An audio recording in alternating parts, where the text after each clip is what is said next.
What's happening is you have a merger that is attempting to be pulled off behind the scenes. And as I always tell people with Trump, we always like to go to the cruelty or whatever we might view as cruelty or whatever the politics of it. But there's usually a profit motive. And that's what we saw here. I wish that Bob Iger and Disney and ABC would play the same games with Sinclair and Nexstar, which is simply say, look, you put Jimmy Kimmel back on the air, you're not getting Monday Night Football. In this video, you'll see how the CNN MAGA pundits are exposed by Bakari Sellers during a live debate. While others were cautiously discussing the Jimmy Kimmel and Trump controversy, Bakari went straight to the core issue, the money.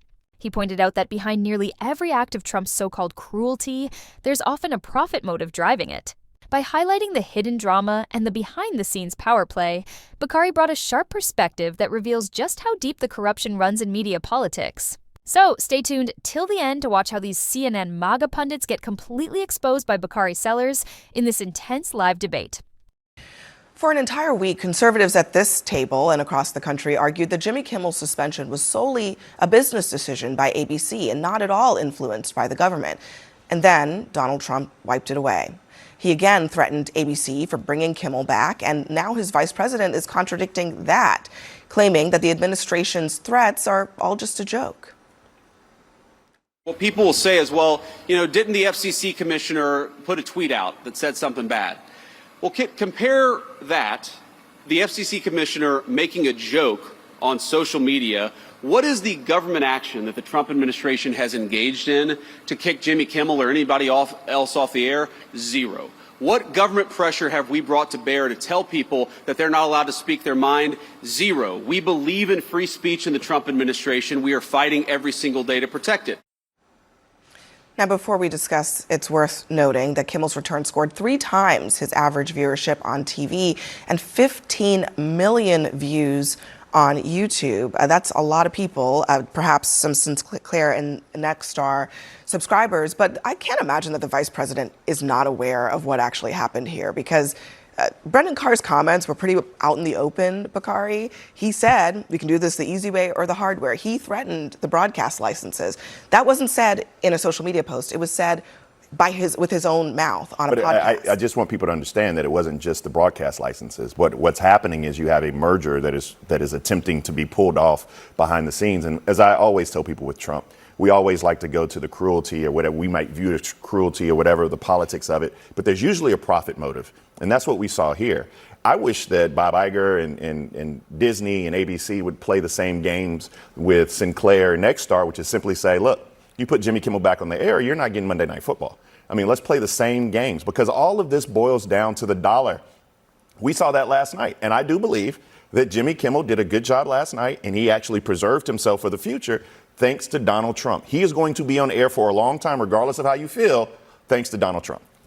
I think Disney deserves credit. I mean, look, I work for ABC News, but I also think that Disney deserves credit for putting him back. Look, I'm someone who got canceled, right? I hosted a show called Live PD. It followed live police departments around the country. It was the #1 rated show on television. We got canceled in the wake of the George Floyd incident. Why? Because people who didn't support the police decided this is a time to get rid of any kind of live policing show. I am very surprised that he was able to get back on as quickly as he was, because I will tell you, we had to sit on the sidelines for almost 2 years before getting back again. Wasn't a business decision. This was the #1 show on Friday and Saturday night. It's a great show. In the demo. Richland County Sheriff's Department. And you got screwed by anti-police. We got screwed by the anti-police, and now it's called On Patrol Live. Now it's on Reels. It's back. But my point is that it takes some guts to be able to step in after suspending someone and then say within a week, we're going to put him back on, which is why Trump is so angry about it, because it feels to many people like a slap on the wrist, which it is. You could tell Bakari wasn't buying into any of the surface-level spin around Kimmel's suspension.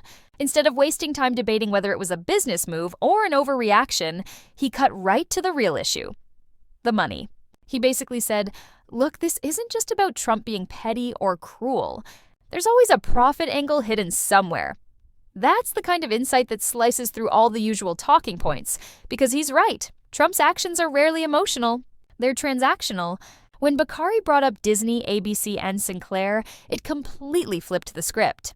He wasn't pushing for tit-for-tat politics. He was exposing how the right uses its leverage in the media world, while the so-called neutral players just sit back and let it happen. It was like he was saying, if you're going to cry free speech while threatening networks behind closed doors, don't act surprised when people start calling that out. And the best part? He didn't have to yell. He just laid it out calmly, like someone who's watched this same story unfold 100 times before. Politics disguised as business, money disguised as morality. That's what made his point hit so powerfully. Well, one of the interesting things about that example, and correct me if I'm wrong, but that was their concern about the public backlash to that show being on the air, right?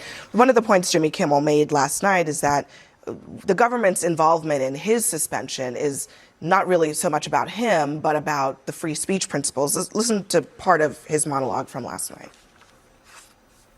This show is not important. What is important is that we get to live in a country that allows us to have a show like this. The President of the United States made it very clear he wants to see me and the hundreds of people who work here fired from our jobs. Our leader celebrates Americans losing their livelihoods because he can't take a joke. The government threat to silence a comedian the president doesn't like is anti-American. Yeah, so, he's drawing a clear distinction there because, obviously everybody faces pressures from their viewers. Disney did with Dan's show. That wasn't Disney, but I apologize, but that show, and they're facing it now with the viewers, but they're also facing it from the president, and that's the But it's not necessarily the viewers. Let's be clear. It's not necessarily the viewers. A lot of the time, it's the executives who are feeling the pressure, not necessarily the viewers. But I think, the conservatives have been feeling this for a lot longer. So I totally hear what you're saying. CNN's own Brian Stelter went on and said the same thing about Lou Dobbs when he was let go. It's a culture of consequences, not cancel culture. So we have, been in that situation before. It's an executive decision. Look, I think Senator Cruz has been the best on this topic. Senator Thune joined him today talking about, the freedom of speech and basically saying, Carr misspoke or, was wrong what he was saying. So that's where I'm looking for on this issue because I think they've been brilliant on it and really handled it the right way. And look, the market will decide. I personally don't think Jimmy Kimmel was very funny. I think last night was the best night of his entire career and he probably won't have another one like that. I still think Fallon's more funny and all the other guys are more funny. So I don't think if his ratings stay and he stays on air, then great. If they fall and he gets replaced, I think there's two things here. One, he used in his monologue last night, Senator Cruz and I, we host a podcast together. And we both took a lot of heat for our position, which is we're in favor of free speech, period. I think there's been a course correction with the Trump administration on this. I like that. I was willing to speak out. Senator Cruz was willing to speak out. We were saying you don't use the FCC and weaponize it to shut down or silence people you disagree with. I will always stand by that, even if I take heat for it. What I didn't like about what I saw from Jimmy Kimmel last night is the fact that he has more passion for this issue than he did for showing compassion for Charlie Kirk's widow and the Kirk family. And then he says it was just a joke. I think it's sad that there was this much rallying around him emotionally as he got last night and still refuses to show any compassion to the Kirk family. Let me just what he said before, though. But 2 days before that, he denounced the people who are celebrating. He went after them on his show. So he lied on his show. He got it wrong, no doubt about it. No, he lied on his show. But he also talked and we about, knew what but was. last what night, hold on, did you see? But did you see the part of the reason I'm interrupting you is because did you see the part of the monologue where he talked about Erica Kirk? He choked up when he was talking about her speech at the memorial service. I'm sorry. I understand what you're saying, but I think to suggest that he was cold. He was cold to the Kirk family. I don't think is it accurate. wasn't warm. Ben Ferguson completely went off track in this debate. The discussion was supposed to be about the Trump administration threatening a comedian's free speech, but somehow he turned it into a pity rant about Jimmy Kimmel lacking compassion, which wasn't even related.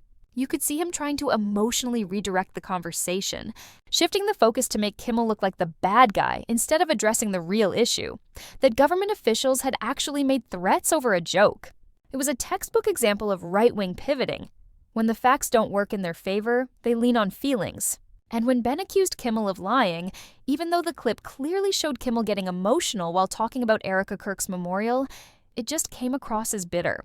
At that point, he wasn't debating. He was venting resentment. Even the host tried to offer context, reminding him that Kimmel did acknowledge the family, but Ben just kept doubling down, which made him sound defensive rather than confident. This is the delusion of this conversation. He literally said that he was killed by somebody that was in MAGA. That was a lie. We knew that wasn't true. And he refused to apologize. Let me ask you a real question. men with integrity walk out there and say, I'm sorry. I'm sorry. So has Don Jr. and Elon Musk and Senator Mike Lee apologized for saying that the Minnesota shooter was on the left? I don't know if they have or not. Okay, they haven't. They have Okay. not. So my point is, case, it's the exact same I'm okay thing. with that. But Jimmy Kimmel, I think you can agree, this was a bigger issue at the moment. That's it got more attention. A lot more. He was crying on set. But this was also a political. He's crying on set. Minnesota's not relevant. crying for Charlie Kirk But not or only his Minnesota, wife. but not crying only, because but not woe only, is me in my career. This is why this somewhat falls on deaf ears, because this is why those individuals who are not Democrats or Republicans find all of us to be full of it. Because the simple fact is, Don Jr. had a picture of a hammer in underwear after Nancy Pelosi's husband was attacked in his home, right? And so when you have individuals who do that, and then you say you have all these other talking points about people chanting and celebrating Charlie Kirk's death on the left, and you don't really give a complete look at the voices who are saying that we condemn that. But let me just say, lie about it, though. But if you want to talk about the lie, I mean, look at everybody on Fox News who lied about 2016. I mean, is that the barometer? Let me give Adam a second. I agree with Bakari. We should look at the full picture. If you want to talk about Erica Kirk, she said she doesn't hate the other side. Then Donald Trump came on stage right after and said, I do hate my opponents. This is the president of the United States, not some comedian. And by the way, it is so incredibly clear that Trump is pulling every lever possible to make sure that everybody consolidates around him ideologically, whether it's with Jimmy Kimmel being pulled off the air, whether it's with Comey. I mean, I did the research. Donald Trump's priorities are so off that he has mentioned Comey on his Truth Social 2,042 times. Yeah, how many times do you think he's mentioned? How many times has he mentioned inflation? How many times has he mentioned inflation? Well, when you fix inflation, you don't have to mention it. He did not fix it, and he's mentioned it. He's mentioned it half as many Look at Wall times as Street. Comey. You're just wrong. He's mentioned inflation half as many times as Comey on his Truth Because Social. he actually because works his on it. priorities But lie again, I in go back- petty Abby, vengeances. Ben, let me finish. Go back- His can we go back priorities to lie. Ben, We're talking about inflation right now, priorities not lie about in Jimmy petty Kimmel. vengeances. I'm just letting him finish his point. Then we got to. I'm just trying to say Donald Trump's priorities lie in petty vengeances, going after Just fix his Comey, stuff. going after Kimmel, and he's Is not the fixing economy this good or tariff bad? media. Right now, unemployment is up. Is right the now, economy good or bad right now? We're going to leave it there. Tariffs are making it worse. Bakari and Adam Mockler wrapped things up perfectly. While the right-wing panelists kept playing the victim and twisting emotions into distractions, Bakari called out their hypocrisy head-on, and Adam backed him with hard numbers and clear evidence. Trump threatening a comedian while obsessing over Comey thousands of times said everything that needed to be said. The so-called defenders of free speech exposed themselves the moment they started justifying government intimidation just because it worked in their favor. It's wild how quickly these MAGA pundits switch from being free speech champions to full-blown apologists when the truth gets too close for comfort. That's exactly the bias Bakari was pointing out, the kind that hides behind outrage and moral grandstanding instead of facing what's real.